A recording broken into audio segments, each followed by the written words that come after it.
За сайн мэцхан үзэгчтэй манай нэвтрүүлэг эхэлж байна. За бид нэвтрүүлгээ олон жилийн сар бас нэг одоо өрдсийн алдар дуучин тэнгэрийн хэлсээр эхлэе гэж бодож байгаа. Дандаа эхэлдэг. Монгол хүнийг монгол хүн л харин өргөнж харилцахгүй гэж гоё юу байгаа. Тэгээд Монгол улс монголчууд өөрсдөө хайрлаж байж сайхан хөгжнө. Ажил тайван, орлого тайван, сайхан амьдрал гэж. За энэ агуулгаар бид олон цуврал явуулсан. Энэ удаа бас одоо Монголд үйлдвэрлэл хөгжих үү? Ялангуяа одоо жижиг дунд үйлдвэрлэл сүүлийн олон жил ярьсан энэ асуудал ямар төвшөнд явна, хууль эрх зүйн яах вэ? Бодит байдал дээр ямар байна гэдэг асуудлыг бас хүнд ярилцах гэж байна. Ингээд улсын их хурлын эрхэм гишүүн Ганбаатар энэ асуудлыг хариуцсан улсын их хурлын дөрөвний дарга. За дараа нь ажилтны үндэсний зөвлөлийн гүйцэтгэх захирал Жаргал сайхан. За энэ Сабаглоо бодлого чухал салбар байна. Сабаглоо бодлогоор бас үйлдвэрлэл явуулдаг. Энэ салбарыг хариуцсан одоо тэргүүн Болдбаатар гэж ийм хүмүүс манай төрлийн зочин байна. Ингээд жижиг дунд үйлдвэр гэдэг ойлголт тэр нь ямар төвшөнд явдаг юм бэ Ганбаатар гişүн надад хэлэхгүй. Юу гэсэн одоо жижиг дунд гэж яриад байгаа. За баярлалаа. За жижиг дунд үйлдвэрлэгч гэж яг хинбэ гэдгийг хуулинд яаж томьёолсон талаар би нэг товчхон 2-3 өгүүлбэр хэлье. Ер нь жижиг дунд үйлдвэрлэл эрхлэгч гэж яг хинбэ гэхэлэр жилийн орлого 1.5 тэрбум хүртэлх орлоготой 200 хүртэлх ажилчинтай энэ жижиг аж ахуйн нэгжүүдийг жижиг дунд үйлдвэрлэгчийг хэлж байгаа. Яг нь сүүл бид нар бас хэлцүүлэг хийгээ явж байгаа донд 1.5-ыг өсгөөд 2.5 тэрбум жилийн орлого нь тэг өссөн л доо. Яг ажилчдын тоо бас жоохон бууссан. Энэ дотор үйлчлэгээ орсон. Нөгөө хилцүүлэг дээр санал асуулт яваад байгаа. Ийм зүйлүүд бол болсон. Тэгээд ингэж одоо 2.5 тэрбумаас доош орлоготой жилийн орлого нь энэ аж ахуйн нэгжүүдийг жижиг дунд үйлдвэрлэгчээ гэж хэлж байгаа юм. Зүгээр яг жижиг дунд үйлдвэрлэгчтэй дотор бид нар бас хуулинд бол өмнө нь бол нэг ангилал бол байгаагүй.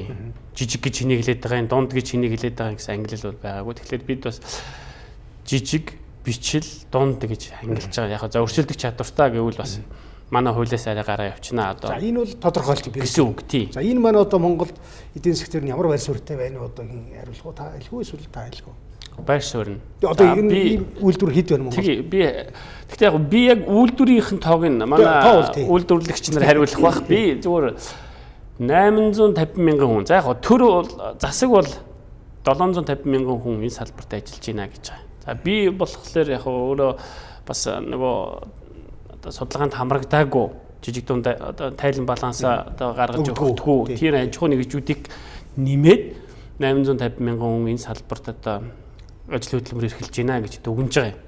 За яг энэ салбарын хүмүүсийн одоо улсын төсөв төсөж байгаа татвар нь гол зүйл бол би бишээ гэж харж байгаа. Хамгийн гол нь ажлын байраар хангах. Том үйлдвэрүүд, том төслүүд сүүлийн үед бол ажлын байраар хангах нь тийм одоо яг 30 жилийн өмнөх шиг тийм байж бол чадахгүй байгаа л да. Техник тогтмол төхөөрөмж орлуулчихад байгаа хүнийг. Тэгэхээр жижиг дунд үйлдвэрлэл маань өөрөө хүнийг ажлын байраар хангах тал дээр бол одоо нэг номерт байна гэж үзэж байна. Энэ одоо бид нар олон жил ярьсан жижиг дунд үйлдвэр хөгжснөөр үйлдвэрчид Монгол бодитойгоор одоо хөгжих үү эсвэл гэдэг асуудал бас тавигдчихсэн сүүлийн жил. За ер нь жижиг дунд үйлдвэр гэж бид нар 27 жил ярьлаа л да тийм ээ. Тэгээ үр дүн ямар төвшөнд хүрвэ гэдгээ бид харах хэрэгтэй байхгүй юу? 27 жилийн хугацаанд ямар техник, технологи нутагшуу. Монголд үйлдвэрлэж байгаа бүтээгдэхүүний нэр төрөл тоо, чанар хэдүүгээр өсөв. Ажлын байр яг бодитойгоор яаж өсөв энэ үйлдвэрлэлийн салбарт. Тэгэхээр жижиг дунд үйлдвэр гэдэг ойлголтын дотор нөгөө малчид үйлчилгээний байгууллагууд ороо явчихлаар юм бодлоод байгаа юм. Тэгэхээр манайх бол нөгөө статистик тоо мэдээлэл төвшөндөө бас ангиллаа зөв хийгээд ингээ явах хэрэгтэй. Ер нь бол Азийн бар болсон улс орнуудын хөгжлийн тэр түүхийг менежментийг ингээд харж ахт бол жижиг дунд үйлдвэрлэл гэдэг бол өөрөө угсаргааны том аж үйлдвэрээ дагсан технологийн санхүүгийн хариуцлагын интеграцид орсон ийм үйлдвэрлэлийн сүлжээг л жижиг дунд үйлдвэрлэл гэж томьёолоод байгаа юм л да. Тэгэхээр бид нар энэ томьёол руу бас зөв авч ирж зөв төрийн бодлогоо энэ рүү чиглүүлж ингэж явах хэрэгтэй гэж би ойлгож байгаа. Ерөнхийдөө жижиг дунд үйлдвэр гэж ярьсан бол ярьсаар бид нар хөнгөн үйлдвэрийн салбарт нэг таавчиг за нэг дээл цамцнаас цаашаа гарч чадахгүй байгаад байна шүү дээ. Тийм ээ. За хүнсний аж үйлдвэрийн салбарт бас хүнсний тодорхой нэр төрлийн бүтээгдэхүүнүүд бол байгаад байна. Тэгэхээр энийг бол бид аж үйлдвэрийн хөгжлийн бодлого, хууль эрх зүй, бизнесийн орчиндөө уйсан хэлбэрээр цаашаа зөв зам голдвэрлэлд оруулах зүйтэй гэж байна. Асуудал Ганбаатар гişүү бол энэ дээр хуулийн санаалсан байгаа. Одоо энийг бол яахан байж байгаад ярина. За жижиг дунд үйлдвэр яхахгүй одоо бүтээгдэхүүн гарна тэрийг Сабаглоо бодлоор одоо дамжуулж үн төрүүлдэг, үйлчлэгээ төрүүлдэг. Энэ салбар Монголд бас нэлээд шин дотом хөгжсөн салбар гэж ойлгож байна тийм үү? Хуучин байгаа юм шүү дээ. Одоо ер нь зах зээл хэдэн вэ гэдэл чинь ерөөдөө. Манай савглаа бодлын салбар бол Монгол улс ер нь жилдээ нэг 500 гаруй тэрбум төгрөгийн савглаа бодол 500 тэрбум. Тий, хэрэгжилж яах гэсэн тооцоо байгаа. За тэрний нэг 30 орчим хувийг 30 гаруй хувийг манай салбар аж ахуйн нэгжүүд нэг 40 үйлдвэрлэж байгаа. 70 орчим нь бол импортоор авч байгаа гэсэн үг. Тэгэхээр бол манай салбарыг хөгжих, хийх ажил орон зай зах зээл бол нэлээд байна. Одоо жишээлээд хэлдэ одоо яг ямар юмыг гаднаас авдаг, ямарын дотноо хэдэ хийж. Ер нь манайхан бол уул уурхаан баяжмлын даацын шуудаа, цаасан хайрцаг, гялгар уут, ундаа усны сав, багцлагч гэдэг ч юм уу. Ер нь бол бүх төрлийн юм хийж чадж байгаа. А тэднэр дотроо тал нь импортоор яваад, тал нь дотоодын үйлдвэрлэлээр л явж байгаа л да. Тий. Тэгээд авж байгаа юмыг хэлвэл бас л ялгаагүй. Одоо тэр цаасан хайрцагч бас импортоор явж лээ, гялгар уутч бас импортоор явж лээ, аль нь импортоор яваалаа. За гамадар гişи одоо та яг энэ дээр энэ жижиг дунд үйлдвэрлэлийг хөгжүүлэх дараа хуулийн төсөл санаалал өргөн барьсан байгаа тийм. Энийг үл санаа одоо яаж эргэж байгаа ч зорилго юу байна? Тийм. Жаргал сайхан инженерийн гаргаж байгаа санаа бас дан газ жижиг дунд үйлдвэрлэл гэж яриад бас гэж байгаа санаа бол зөв. Тэ олон жил ярьлаа бас дүүрөөгөө чинь хэр байна гэж байгаа. Тэгэхээр жижиг дунд үйлдвэрлэлийн одоо хөгжил маань улс орны эдийн засгийн одоо хөгжлийн яг 10% нь ядаж нөлөөлдөг байгаасаа гэж хуулинд одоо яг томьёолоод юу гэж зааж байгаа вэ гэхээр төсвийн нийт зарлагын хөрөнгө оруулалтын зардлын төсвийн нийт зарлагын хөрөнгө оруулалтын зардал гэхээр 2018 онд бол нэг 700 сая төгрөг байгаа юм. Дийлэнх нь одоо сургууль цэцэрлэг барина гэсэн суусан. Нэг том үйлдвэрлэл одоо хөгжилт бол суугаагүй. Би энэ тал дээр бол жаргал сайхан инженертэй санал нэг байна. Хөгжлийн талын зүйл их хурал дээр бол муу яригдчихэж байгаа. Одоо муу яригдчих. Тэгэхээр энэ зардлын 10% нь одоо жижиг дунд үйлдвэрлэлийнхаа одоо салбарт анхаараач гэж. Одоо энэ юу ямар утгатай вэ гэхээр жижиг дунд үйлдвэрлэлүүгээ нэг төр 10% нь анхаараач. Үлдсэн 90% нь за манай жаргал сайхан инженер ярьж байгаа том үйлдвэрлэл төсөл хөтөлбөртэй анхаардаг байгаа ч гэсэн энэ санал хэлж байгаа.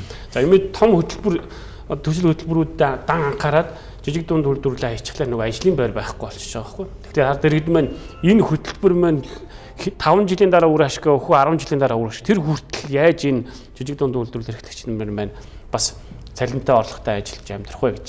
За би сав богдлоо боодлын холбооны хүнд бас ингээд хариулт өгөхөд хуулинд одоо ямар одоо тантай холбоотой ямар голцаалт байна гэхээр Монголд үйлдвэрлэсэн бараа бүтээгдэхүүнийг төрийн худалдаа авалт хамгийн одоо багадаа 10% байх ёстой гэсэн хуулийн заалт байгаа. За энийг бид нар бас энэ хуулийг шингээж байгаа. Гэхдээ яг Made in Mongolia гэсэн одоо энэ бүтээгдэхүүнийг төрийн худалдаа авалтанд авч үзнэ гэж. Одоо ямар зарчмаар явж байгаа нэхтэр энэ бичгийн цаас гэдэг юм уу, принтерийн хор гэдэг юм уу, одоо юу гэдгийг энэ зарим зүйлүүдийг гаднаас орж ирж байгаа ус сундаа тэр үтгэл архийг хүртэл Монголын компаниас авчиад тэрийг Монголын худалдаа авалтаа гэж хязгаалтанд оруулчихж байгаа. Тэгэхээр бид бол яг одоо Монголд үйлдвэрлэсэн одоо жижиг дунд үйлдвэрлэсэн бараа бүтээгдэхүүнийг төр хамгийн багадаа 10% нь авах хэрэгтэй. За тэрнээс дээш байж болно шүү дээ 20-30% нь байж болно гэж үзэж байгаа. За ингээд хуулинд орж байгаа өөрчлөлтүүдийг яриаг гэвэл би дан яриад өнгөрч байгаа. Тойрож болно. Бас дурдж болно гэхлээр та гол юм дурдчих. Тэгээд тойроод ирэх. Хамгийн гол зүйл бол ийм зүйл байна. Зүгээр одоо ирэх барьж байгаа Монгол Ардын намын мөрийн хөтөлбөрч суусан мөн одоо 20 он хүртэлх засгийн газрын үйл ажиллагааны хөтөлбөрт суусан жижиг дунд үйлдвэрлэгчдийн татварыг 1% болгоно гэсэн амлалт байгаа. Одоо хэд байгаа вэ? Амлалт байгаа. Одоо 10% байгаа. 10. За 10-ыг 1 болгоно. Нодлон дөрвөн төрлийн аж ахуй нэгжид 1% болгосон. Дөрвөн төрлийн одоо аж ахуй нэгжид 4% болгосон байгаа. За энийг нийтлэгдэн 1% болгооч гэсэн. За энийг бол засаг дэмжиж байгаа. Сангийн сайд ерөнхий сайд бол одоо таны өргөсөн хуулинд байгаа юм. Энэ хуулинд байна. Тэгэхээр бид яагаад хуулинд оруулах чинь гэхэлэр тогтоолоор юм уу засгийн газрын шийдвэрээр явахлаар одоо нас нь их богинохон байна те. Дараагийн засгийн газар ч юм уу нэг тогтоолоо өөрөө өөрчлөөл нэг одоо хэсэг бүлэг хүний одоо эсвэл нэг даргын үзмжээр ингээ өөрчлөгдөж байгаа. Тэгэхээр бид нар бол хуулинд заашгүй оруулж өгч байгаа. За 7 төрлийн гол өөрчлөлт байгаа. Та намайг долоолонгийн хэлгүүл хэлээ би тойроод ирвэл хэлчээ тэгээд тойроод ирээ. Тэгэхээр хоёрт нь бол би түрүүн дээр 10% татварыг юу хэллээ? Худалдаа авалтыг хэллээ 10% байх хэрэгтэй. А 3 дугаарт нь бол төсвийн нийт хөрөнгө оруулалтын зардлын тэгэхээр энэ жил 700 сая төгрөг байсан биз дээ. Тэрний 10% нь жижиг дунд үйлдвэрлэлд анхаардаг байх чаа. Тэгэхээр энэ жил нэг 70 тэрбум төгрөг 700 тэрбумыг 700 саяга буруу хэлчих болоо. 700 тэрбумаас 70 тэрбум одоо юг яаж байгаа вэ гэхээр өнөөдөр ямар байна гэхээр 18 онд 20 тэрбум төгрөг жижиг дунд үйлдвэрлэл эрхлэгчид төрлөө өгч байгаа. Санд дамжуулж өгч байгаа. Тэгэхээр энэ одоо яагаад учир дутагдaltaй вэ гэхээр би зүгээр нэг ганцхан тоо баримт хэлье. 26400 орчим төсөл хөтөлбөрт 3 их 850 тэрбум төгрөг санхүүжүүлж өгөөч гэсэн төслийн хөтөлбөр сан дээр ирсэн байгаа юм. 26400 орчим төсөлд 3 их 850 тэрбум төгрөгийн төсөл ирсэн. За сайтай муутай янз янзын юмнууд байгаа ах тийм дотор.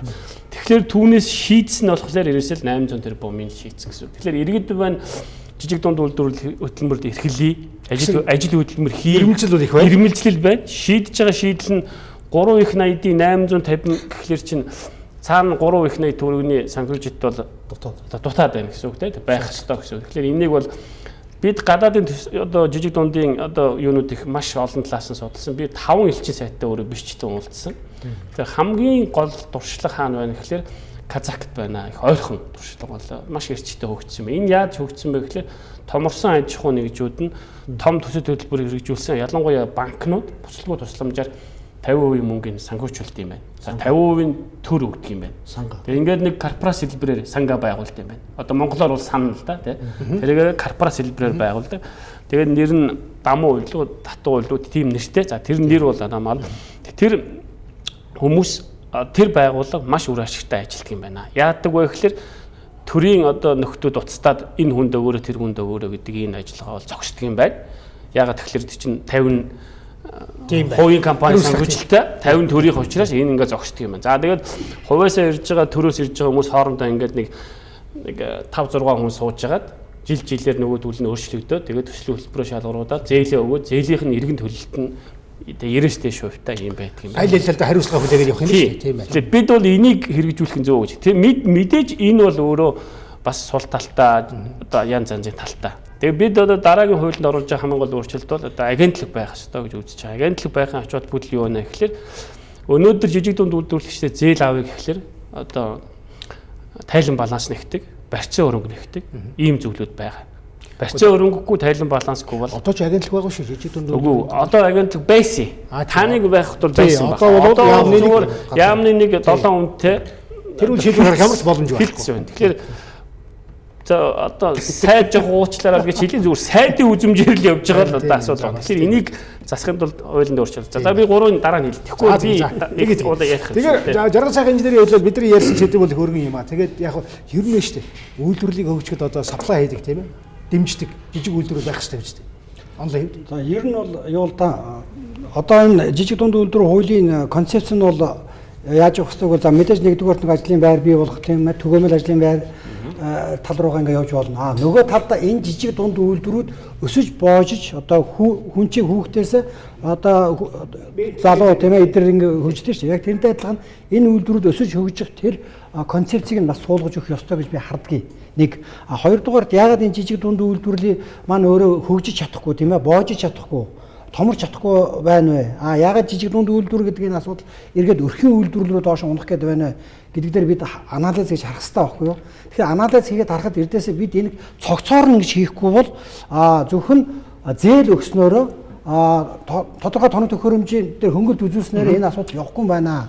Тэгэхээр энэ дээр бол би болоод дээрээс нэгдүгээр энэ зөв хөрөнгө оруулалт байж байгаа хэвээр. Хоёрдугаарт энэ борлуулалтын зах зээлийг нь импортын татвараар хамгаалж өгөх хэрэгтэй. Импортын татвараар хамгаалж өгөх хэрэгтэй. Гуравдугаарт нь эх оронч худалдаа авалтын тогтолцоог төсвийн хүрээнд, ард иргэдийн хүрээнд, уул уурхайн салбарт энэ томоохон аж ахуйн компаниудын хүрээнд бид бий болгох ийм тогтолцоо бий болгох хэрэгтэй. Энэ гурван цогц хөгжлийн тулгуурт бодлого зэрэг явж иж энэ үйлдвэрүүд хөгжинэ. Үндсэндээ бол энэ жижиг дунд үйлдвэрүүд хөгжихгүй шалтгаан бол эрдээсээ энэ гайвтай машин одоо импортын татварын 5%-аас нөлөөлөд нь шүү дээ. Тий.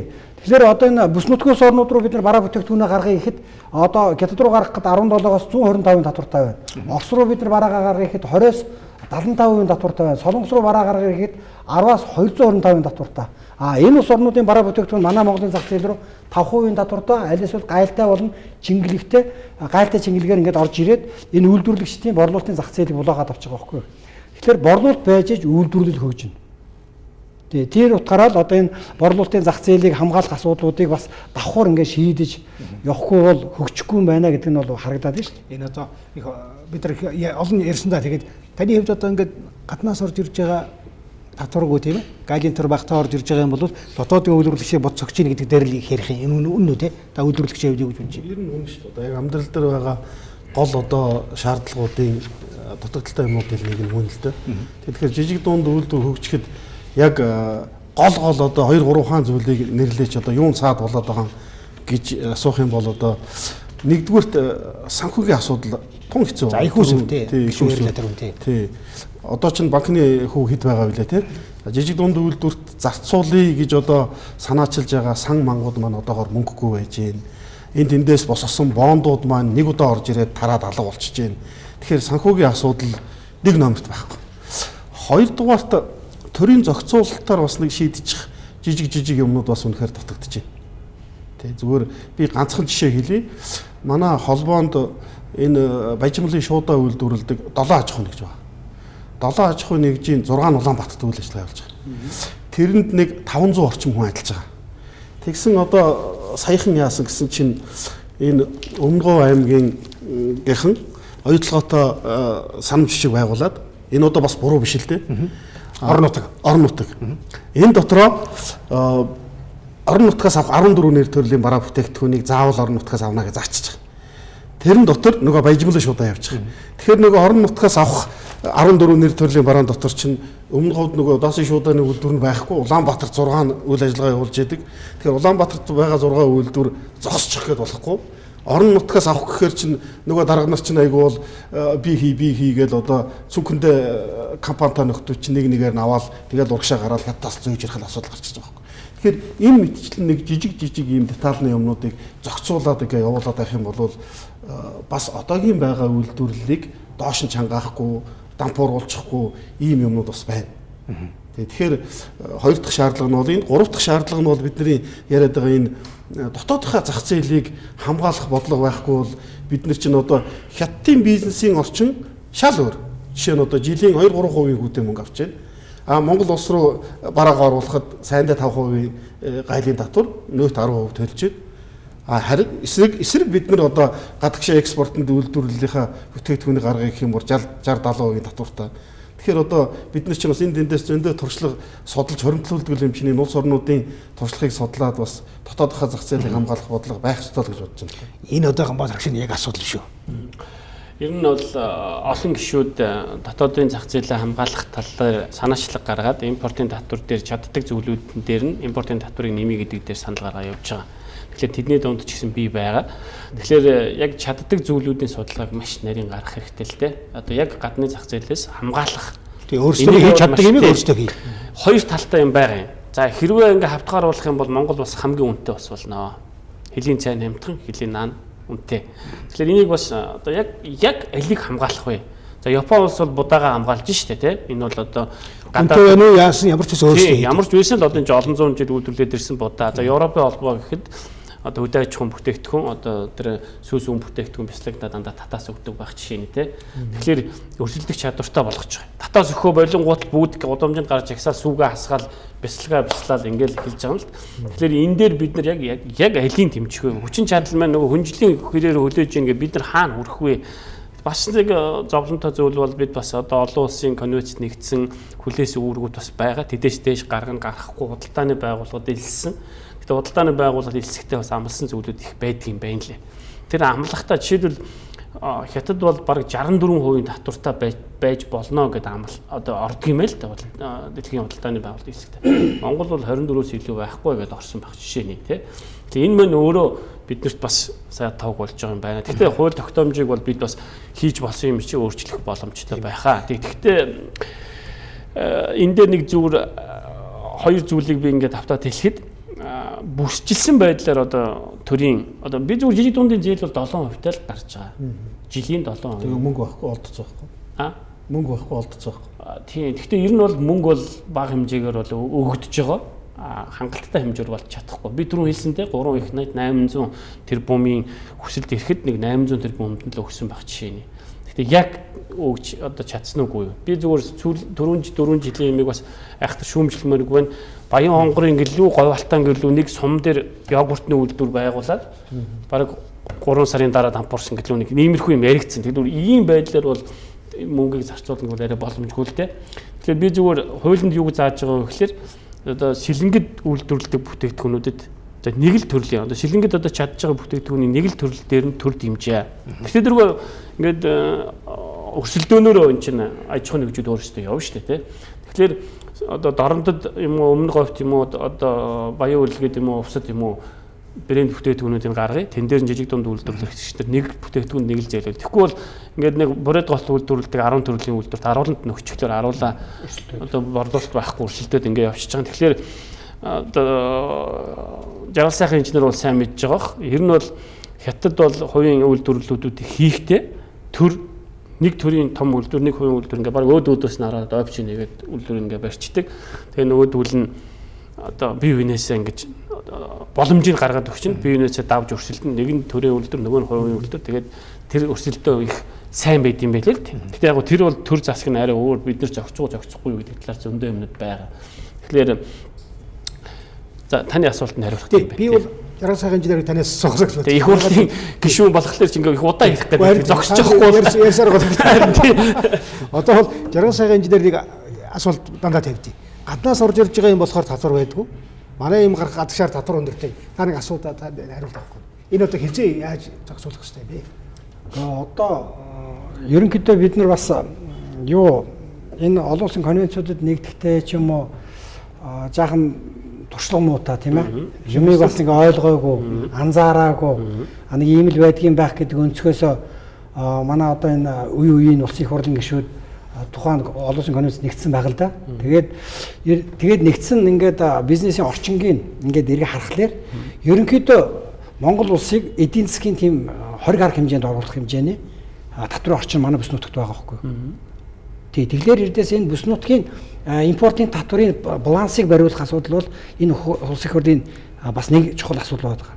Тэгэхээр тэдний бараа манайхаар орж зарагддаг бол бидний бараа бас тийшээ гарч зарагддаг. Ийм ижил төвчний татварын орчинд баймаар байна л. Бид Монголын одоо дотоод борлуулалтын зах зээл дээр боожиж өсөж хөгжихөөс гадна бас гадаад шин зах зээл рүү гарах хэрэгтэй байгаа шүү дээ. Тэгэхээр одоо хятад гараад бид нар бараа зарыг ихэд бол огт заруулах байгаа шүү дээ. Одоо үзэсгэлэнгээр очисон бараануудыг бол ингээл түгжээл цоожлоод үзэсгэлэнээр ч нэг хэдэн жаахан зараад авъя гэхэд заруулах байгаа шүү дээ. Гэх мэтлэнгийн ийм асуудлууд бол байгаа юм уу да. Тэгээд энийг бас шийдвэрлэх шаардлагатай. За ер нь хамгийн гол асуудал бол ердөөсөө л энэ борлуулалт л да. Тэгэхээр манайх энэ гараараа зээл өгж байгаа бол энэ гараараа тухайн үйлдвэрүүдийн борлуулалтыг хамгаалж өгөх хэрэгтэй. Ингэхгүй бол нөгөө зээл авсан компани бүтээгдэхүүн борлогдохгүй болохоор тэр эзэн нь бол ингээл шүүхээ хаалга татаа шоронд ороод хам хөрөнгө оруулаад ингээд дуусч шít. Одоо Чингис бонд дээр энэ асуудал бол маш түгээмэл гарлаа. Тэгээд ингээд харахаар эрдээс манай улс нарийн статистик тооцоо судалгаа алга байна. Хөгжлийн наривчлалын төлөвлөлтүүд алга байна. Их олон зүйлүүд дутуу байна л да. Нөгөө социализм үеч энийг бол нөгөө төлөвлөгөөний комисс үн стандартын хороо гэдэг улс орны хэмжээний бүх хөгжлийн эдийн засаг энэ загварчлал математик тооцооллыг бол гаргаад ингэ явдаг байсан л да. Тэгэхээр эндээсээ эндээсээ эхлээл бид нэр ажиллаж эхлэмээр юм байгаа юм. Түүнээс биш энэ том цогцоор шийдэх хэвээр асуудлуудын эндээс нэг цөм аваад эндээс нэг цөм аваад ингээд ахлаар нөгөө системээр нь цогцоор шийдэх энэ асуудлууд бас орхидод ингээд хаос болоод байгаа байхгүй. За та асуулт. Гамбатар гişээс асуулт. За би шууд одоо хариулахад бас одоо сайд юм уу ерөнхий сайд ирээд хариулах хэмжээний том зүйл асууж байгаа. Санал солилцож байна. За санал солилцож байгаа хэмжээнд би бас нэг өөр өнцгөөс гэдэг юм уу нэг хоёр зүйлд хариулт хэлэхэд за мэдээ засах зүйлүүд бол зөндөө байгаа. Засна энэ бол ойлгомжтой. Засах зүйлүүд бол зөндөө байгаа. Жижиг дунд үйлдвэрлэлийн хэмжээнд одоо 2.5 тэрбум төгрөгөөс доош орлоготой одоо барилгын материал үйлдвэрлэдэг хүнсний бүтээгдэхүүнүүдийг үйлдвэрлэдэг сав баглаа бодол үйлдвэрлэдэг бүтээгдэхүүнүүдийн хөгжил. За би ойрхон байгаа гурван салбараар жишээ авлаа. За хөдөө аж ахуйн бүтээгдэхүүн ч гэсэн ялгаа байхгүй. Хөгжил бол хурдцтай биш байж магадгүй тэгтээ дундаж хэмжээнд бол байгаа. За би зөвхөн жишээ авъя.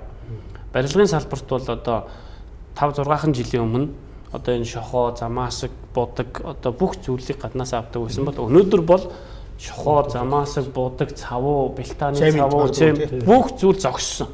Энэ нэрээс та бол жаргал сайхан инженерч мэдчихэж магадгүй. Энэ бол бүрээс 100% зогссон. Энэ бол ахил дэвшилээ. Гэхдээ бид бас чадж байгаа юм а чадж байгааг хэлэх ёстой байх. Гэхдээ мэдээж одоо таны хэлж байгаа дотоодод чадж байгаа зүйлээ дэмжихгүй байна. Төрийн одоо худалдаа авалт байхгүй байна. Бүтээгдэхүүн гэдэг нэг одоо зээл өгчөө тэрийг нь үйлдвэрлэхлээр нь одоо зарах нөхцлөөр нь хангахгүй байна. Энэ тийм ээ. Тийм учраас энэ хуулинд бид бас одоо тодорхой зүйлүүдийг оруулж байгаа. Гэхдээ би бас өмнө байсан зүйлүүдийг бол шүүмжлэмээргүй байна. Хамгийн гол нь одоо зүгээр яг өмнө байсан проблемууд ингээд орчин үеийн дагаад хамаагүй өөр болж штэ. Тэгэхээр би бол зүгээр юу гэж боддог вэ гэхээр бидэнд бол хууль дүрм хангалттай байгаа. Биелүүлэх, тэрийг мэдрэх, тэрийгээ сурчлах одоо зүйлүүдийн хүн тэр хуулиа одоо ялангуяа төрийн албан хаагч нар хуулиа биелүүлэх тал дээр маш сул байна л да. Банкд ч гэсэн сул байна.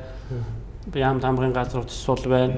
Тэгээ нөгөө үүргээ биелүүлэхгүй. Жишээлбэл одоо нэг аж ахуй нэгжид 500 сая төгрөгнөөс дээш одоо зээл олохгүй байна гэдэг тахтал 2 тэрбум 3 тэрбумаар зээл олох жишээний тий. Тэгэхээр энэ нөгөө 20 тэрбум төгрөг чинь тий одоо хэд аж ахуй нэгжид очиод ингээд хараад алга болчих шин. Тэгэхээр биднэрт ингээд одоо иргэн төлөлт бол их сайн байдаг юм байлаа. Иргэн төлөлт бол их сайн. Жижиг дунд үйлдвэрлэлд эрхлэгчид иргэн төлөлт их сайн. Зүгээр яг би бусуудтай харьцуулаад нэг судалгаа гаргуулад үзсэн. Хамгийн их одоо дампуурладаг улс бол Америк юм байл л дээ. Нөгөө өөрөө тэр дампуурл маань өөрөө тэр улсыг нөгөө хууль их зөөлөн, дампуурлын хууль их зөөлөн нөгөө хүн бол одоо бизнес хийж байгаа гэдэг чинь бараг л ааш дуршиж байгаа байдалтай ингээд буцаагаад нөгөөдүүлээ ингээд дэмждэг. Тийм учраас тэр хүмүүс зоригтой бизнес хийдэг юм байна. Маш зоригтой хөрөнгө оруулалт хийдэг юм байна. Санаануудыг нэг гаргаж ирдэг юм. Тэгээ дампуурсан хүнийг бол одоо жаргал сайхан инженер би ч гэсэн чуулган дээр их ярьдаг л да. Хоёр чихийн татаад ажилчдыг хаагаад эзний шоронд хорчдөг шүү дээ Монгол бол. Тийм улс бол их ховор үлдсэн шүү гэдэг. Дэлхийд маш ховор үлдсэн гэдэг. Хөдөлмөр хийн, бизнес хийн гэдэг бол зүгээр нэг бусдыг хохироох гэж хийдэг юм биш. Энэ бол өглөө босоод шүдээ зууц босоод орой одоо юу гэдгийг бүр шүн болсон хойно унтаал тэгэл маргааш нь ахиж шүдээ зууц босоод тэгэл нэг 100 болохлоор хүн одоо найз нөхөд одоо төрийн албан хаагч нар бүгд хөдөө амарч явахт бизнес эрхлэгч нар энэ ажлаа дуусгах гэдэг нөгөө барилгааг нэг ашиглалтанд өгчих гэдэг нэг цаг нартаа уралдаад ингээл 40 50 жил 30 40 жил хөдөлмөрсөн хүмүүс байгаа. Тэгэхээр бид нар бол би бол ялангуяа зүгээр миний амнаас бол одоо бизнес эрхлэгчдийг сайн муу байсан ч гэсэн ер нь муулах бол тийм зүйл амнаас унах чаддаггүй.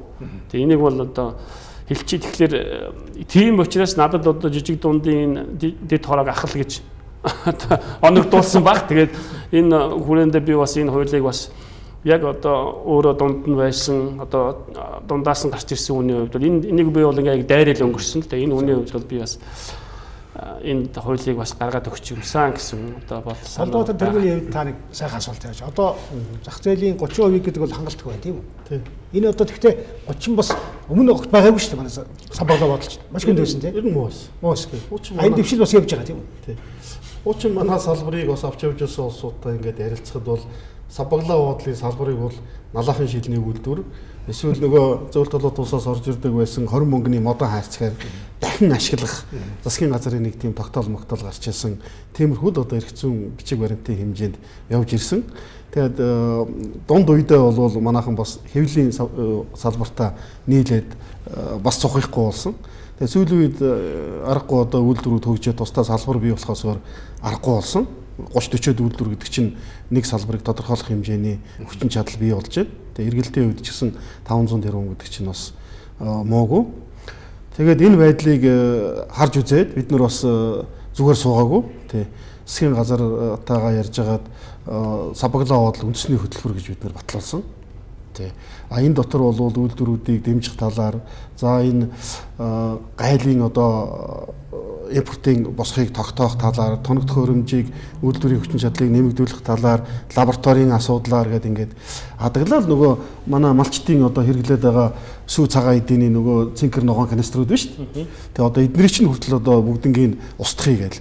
Энд чи одоо маш аюултай юм байна шүү дээ. Одоо утаа бол яг ингээд нэг өөлийн уулралд яриад байгаа. Хүнсний сав тий. Тэр хүнсний одоо сүү цагаан эдийг зөөж хэрэгэлдэг, усаа зөөж хэрэгэлдэг ард түмэн бол дэлхий дээр ер нь цөөхөн ба.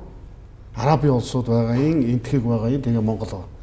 Тэр сав нь болохоор зөрүүлтийн бус савнууд, импортоор орж ирсэн химийн бодисын савнуудыг тосоол мосоол нөгөө юу байна уу те. Тэдний чинь бүгдийг насгаал хөдөөнийхэн шар усаараа нэг зэвэрлжэл одоо зүгээр боллоо гэж хэрэглээл байж. Тэгээ сүүгээ хийгээл арга хийгээл одоо юу гэдэг те. Одоо бол сүүлийн үед бол Өдөөнийхний айрыг бол яг айраг хэлбэрээр исхэ билсэн шүү дээ. Тэгээ энэ байдлыг бүгднийг одоо харж үзээд засгийн газрын үндэсний сабаглаа уудлал гэдэг хөтөлбөр гаргасан. Харамсалтай нь одоо 2 дахь жил рүү орох гэж байна. Мөнгө байхгүй. Хэрэгжилтэй байхгүй. Яг нэг бичиг заах хэмжээнд бол тех ёстой ингэх ёстой гэсэн бол явж байна. Тэгээ эн чинь аливаа юм чинь бас мөнгө санхүүтэй холбогдож хэрэгжихээс биш огт мөнгө санхүүтэй холбогдохгүй бол хэрэгжихгүй шүү дээ. Одоо манай 2-3 аж ахуйн нэгжүүд канастрынхаа загваруудыг үйлдвэрлээд гаргаад тавьчихсан. Тэгээ нөгөө хөнгөлөлтөө зээл авах гэхээр олдож өгдөггүй. Банкны зээлээр явах гэхээр нөгөөх нь ашиггүй болоод байдаг. Тийм хэмжээнд одоо ингээд зохицуулт хийх юмнууд бас нэлээд байна л. Ер нь тэгээд эцэст нь хэлэхэд бол би юу гэж бодоод байгаа. Энэ том үндэстнүүд монголчуудыг бол зүгээр нэг зах зээлийн суур баазлуулах гэж байгаа юм. Хятад улс бол одоо жишээ нь төв хийдэ бэлтгэгийг талбар болгож байна. За социализмын үед бол бас хоошоо төв хийд гарч ялаа. Атгалал Эрдэнэт дээр бид нар чинь Оросууд бид нарыг хайлуулах үйлдвэр бариулаагүй шүү дээ. Тэгэхээр одоо биднэрт юу дутагдаад байна вэ гэхээр энэ төрийн хар хайрцагны бодлого гэдэг юм байх хэрэгтэй юм аа. Тэрэн дотроо одоо нэгдүгээрт одоо үйлдвэрлэл байна тийм үү?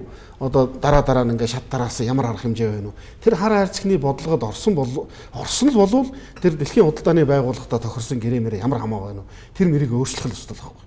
Монголчуудыг авч явах салбар энэ мөн гэдгээ одоо тодорхойлж чадах юм бол бид нэр дараагийнхаа өөрчлөх хууль заалт юу гэдгийг бүх юм өөрчлөлтөд явах ёстой л гэж бодож байна л. За дараагийн цаг инженерийн санал тэгээд Ганбаатар гişүү хариулаад дуусах уу. Хариулах явах санал байж. Одоо явж ярьж шүү. Тэгээд яг их боглохсан гэж байна. 43 минут ирсэн. Сонирхолтой сэдв учраас тийм ээ. Улс орны хөгжил дэвшилтэй холбоотой энэ улс үндэстний сэргэн мандалтай холбоотой, тусгаар тогтнолтой холбоотой, эдийн засгийн аюулгүй байдалтай холбоотой өргөн сар хүрээний асуудлуудыг бид ярьж байгаа учраас маш богинохон байгаа даа л да. Тэгэхээр хөгжлийн галт хэрэг гэж байгаа. Манай хөгжлийн галт хэрэг маань үндсэндээ ингээд салангад байгаа байхгүй юу? Ийм учраас бид нар эрдээсээ дандаа хямрал руу яваад байна л да. За энэ солонгосын хөгжлийн галт хэрэг, энэ хятадын хөгжлийн галт хэрэг гэх тийм ээ үйлдвэрлэлийн хөрөнгө оруулалтын орчин зөв байж гин. За татврын бодлогоор дотоодын зах зээлийг хамгаалаад өгч гин. Эх оронч худалдаа авалтын тогтолцоо нь бүх төвшөндөө бол байж гин тийм ээ. Ялгаа манад бол энэ галт хэрэгнүүд бол ингээд дэгэн догонтой учраас ингээд бид нийгэм эдийн засгийн ужиг хямрал руу ороод байгаамаа. Тэгэхээр энэ ужиг хямрал гэдэг асуудлыг бид ярьж штэ. Тэгэхээр 27 жилийн хугацаа гэдэг бол маш том хугацаа. Их хугацаа. Энэ хугацаанд бол Азийн улс орнууд бол одоо Азийн бар ултад ингэ хөгжиж гарч ирсэн. За би бол зөвхөн максималист хүнийхээ хувьд бол ийм хайрын цаг хугацааг бид алдаж байгаа нь бас дэндүү харамсалтай л да. Гэтэ бид бас хийж байгаа, бүтээж байгаа, чадж байгаа юм бол байгаа. Ер нь социализмын үед бол бид нэг 6,000 нэр төрлийн бүтээгдэхүүн үйлдвэрлэдэг байсан. Монголчуудын хэрэглээ бол нэг 28,000 нэр төрлийн бүтээгдэхүүн дотор явж байгаа. Одоо бидний үйлдвэрлэж чадж байгаа бүтээгдэхүүн маань үндсэндээ нэг 232 нэр төрлийн бүтээгдэхүүн дотор яваад байна л да. Тэгэхээр энэ өөрсдөө хэрэглгээгээ дээрээ түшгэлсэн үйлдвэрлэлийг бий болгох, өвгөний эдийн засгийн загварчил бий болгох энэ асуудлуудыг ярих нь одоо чухал байгаа юм л да. Тэгээд энэ 27 жилийн туршлагаас ингээд харахад гадаадын хөрөнгө оруулалт гэхлээр зөвхөн уул уурхад ордог гэсэн ойлголттой байгаад байна шүү дээ. Яагаад аж үйлдвэрийн салбарт, яагаад жижиг дунд үйлдвэрийн салбарт энэ хөрөнгө оруулалтууд орж ирэхгүй байгаа юм бэ? Яагаад дотоодын одоо хөрөнгө оруулагчид маань мөнгө аваад банкнд хадгалуулад байгаа юм бэ? Яагаад энэ үйлдвэрлэлийн салбар руу оруулахгүй байгаа юм бэ? Тэгэхээр эрдээсээ энэ худалдаа хийвэл энэ бүтээгдэхүүнийг авчирч худалдах юм бол 4-5 процесс дамжаад маш хурдан зарчин тийм ээ. Энийг үйлдвэрлэхэд үндэсний хэмжээний нэмэн өртгүүд шингээд бүтээгдэхүүнүүд гараад ингээд үндэсний хэмжээний ийм баялаг бий болж байгаа байхгүй. Үйлдвэрлэлээр дандсан нийгмийн баялагын хуваарлтууд бий болж байгаа байхгүй. Тэгэхээр тэр тогтолцоогоо бид нар бий болгож чадахгүй бол энэ баян хоосны ялгаарлах, энэ нийгмийн хямрал бол ингээд цаашаа ужиграад яваад ах ийм хандлага бол байгаад байгаа байхгүй юу. Тэгэхээр энийг л хэдүүлээ засъя, залруулъя, өөрчлөе, хөгжлийн төлөө нэгдмэл үзэл санаатай болъё, нэг үнд зүйлтэй болъё, бас арга ухаанаа бас зөв болгоё гэдэг ийм л утгаараа л одоо бид нар хандаал ингээл яриад явж байгаа. Тэгээд Ганбаатар гишүүний хувьд бол манай бизнесийн салбараас гарч ирсэн учраас илүү энийг ойлгодог, илүү дэмждэг, би их талархаж их баярлж явдаг. Тэгээд залуу хүний хувьд бол бас ингээд үйлдвэрлэгчтэйгээ нийлж хагаад нийлээ цаашдаа нэлээд нарийн шийдлүүдээ гаргаа явуучих байх гэж би итгэж найдаж байна. Бид нар бол хоёр гараа өргөө туслаад бүх тооцоо судалгаанууд дээр нь ажиллаа тийм ээ. Шинжлэх ухааны үндэслэлтэй энэ аргачлалыг хийхэд нь бол ер нь дэмжлэг үзүүлээд ажиллахад бэлэн байгаа шүү. Баярлалаа. За одоо нэг сүүлчийн асуулт манай одоо энэ салбарын хүмүүс саналаа хэлсэн. Тэгэхээр энэ чухал асуудлыг улсын их хурл ингээл нэм тэргүүн аваад хэлцмээр санагдаад байдаг байхгүй. Миний бодлол зүгээр миний хувийн бодлол шүү дээ.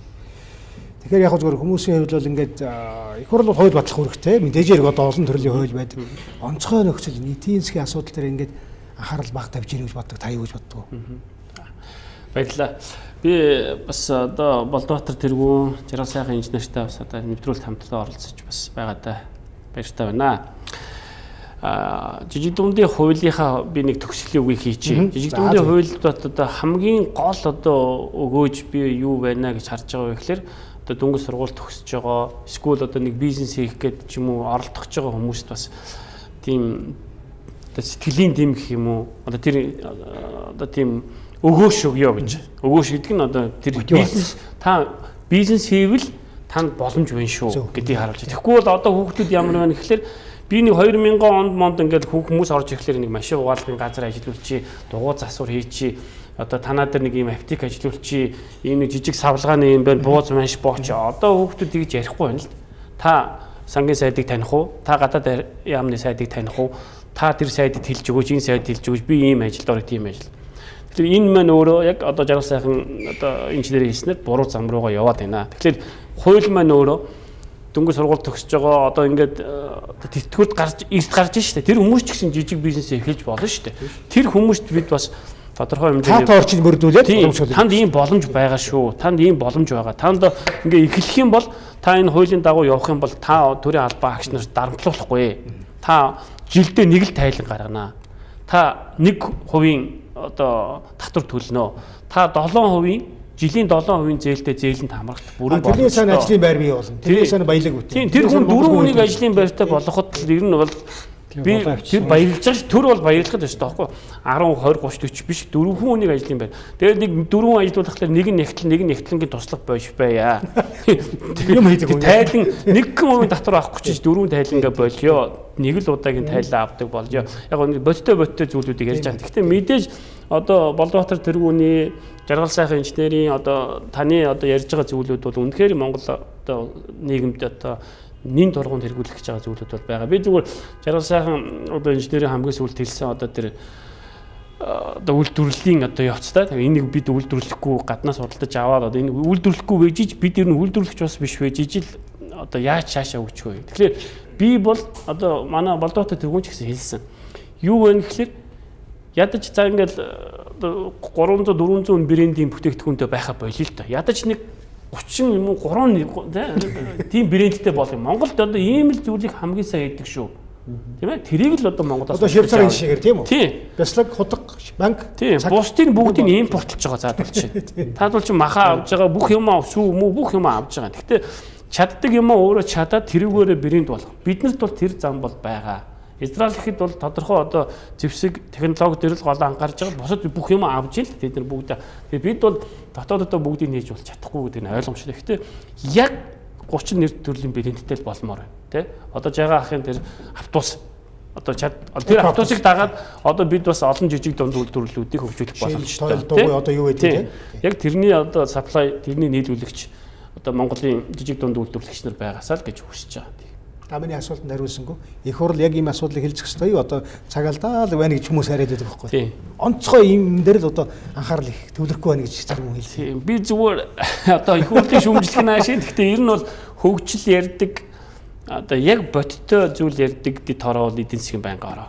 За бусад хороодуудыг одоо Цагаанбаатар одоо дэглэг их багтаа. Гэхдээ ер нь бол зарлага ярьдаг, албан тушаал ярьдаг л байгаа шүү. Тэгэхээр би бол хөгжил ярьдаг, бизнес ярьдаг, яг бодиттой зүйл ярьдаг. Ажлын одоо байнгын хороонууд би дөрөв дэд хороо гэж бол байнгын хороонууд ховор байгаа. Тэгэхээр нөгөө хууль нэг одоо үндсэн хуулиндаа байгаа та мэдж байгаа. Байнгын хороогоороо дамжаад нөгөө санаачдаг хүн санаачлаа тэгээд их хурл руу өгдөг энэ процесс одоо яг хаа гэхдээ би бол зөвхөн төрд их удаан ажилласан хүмүүс ингээд нэг төрийнхөө процессыг те одоо үндэсний аюулгүй байдал талаа гэдэг юм энэ талуудаа их сайн мэддэг юм байна. Маш сайн гаргалгаатай байна. Яг эдийн засгийн хөгжил дээр очихлоор бас олон зүйл ярьж чадахгүй байна л да болж чадахгүй ярихгүй. Бид рүү ярьсан ярианы эцэстээ бол ер нь жоохон энийг төлхөө яриасаа л гэдэг аваад ярьж байгаа. Яриасаа хүмүүст хүргээс үнийхээ хангалттай ярьлаа. Бусад дэд суулийн зөндөө энэ өнөөдөр нэвтрүүлгийг үтсэн залуучууд бизнес хийх сэтгэлгээ 5-10% нэмэгдээсэй л гэж би хүсэж байна, тийм ээ. Боломж байгаа юм байна шүү, тийм. Дарга болно гэж бити мөрөөдөрөө л гэж тийм тэгж бодож За энэ чухал юм аа. Би бол ингэж бодож байгаа. Ер нь одоо манай энэ улсын их хурл дотор энэ аж үйлдвэрчлэлийн хөгжлийг дэмжих нэг дэд хороо ч юм уу тийм ээ. Бүр байх ёстой гэж харж байгаа байхгүй юу? Одоо ингээд Солонгосын парламентыг хар. Энэ Оросын парламентыг хар. Тэгвэр тэнд инновац хариуцсан, шинэ технологи хариуцсан, аж үйлдвэр хариуцсан ийм бүхлөтөнд хороо байгаа байхгүй юу? Би тэгэхээр эдийн засгийн байнгын хорон дотроо энэ аж үйлдвэрчдийн хөгжил хариуцсан дэд хороог бас ингээд байгуулад яваач гэж Ганбаатар гишүүнээс би бас хүсэж байгаа. Үйлдвэрлэгчдийн нэр өмнөөс. Тийм. Нэг дэд хорон дараа ахиад нэг дараа давхар гэж болохгүй тийм. Нэгдээ томруулж болно шүү дээ. Нэгдээ томруулаад тийм ээ. Тэгээд энэ үндэсний үйлдвэрлэгчтэйгээ командлаад нэг баг болоод ингээд явах юм бол араас ч асар олон хүмүүс дагаад ингээд явна гэж бодлоо. Худалдаа гэдэг юм уу, хөгжлийн яам гэдгийг тий. Худалдаа гэхээр бас тий аж үйлдвэр худалдаа хөгжлийн яам гэдэг юм. Яг гурвуулангийн нэгтгэхэд нэг нэрийг өөр болгочих болно л да. Нэр томьёол бол сонирм шүү. Тэгэхээр яам бол заашгүй байх хэрэгтэй. За ингээд нийгмийн олон асуудал яриад утгааны асуудал, ажилгүйдлийн асуудал, одоо нийгмийн энийг шийдэх асуудал бол ажилтаа Монгол хүн шийдэж шүү. Тий. Ер нь бол яг тий. Монголоо хайрладаг монгол хүн. Таны өөрөө шүү. Ажлаа хийгээд орлого аваад өөрийгөө цаг аваа явчихдаг. Хэдэн хүний ажлын байр тавиулах шүү. Үйлдвэр хөгжсөн ийм л улс байх хэрэгтэй. За ингээд танд баярлалаа. Баярлалаа. Таны одоо энэ жижиг дунд үйлдвэрийн хуулийн төслөх хэрэгжих болтугай. Тэгээд манай одоо манай үндэсний зөвлөлийнхэн сабглаваад бүгдээрээ Монголдо юм хийдэг болъё те. За баярлалаа. За баярлалаа. Нэвтрүүлэг өндөрлөө.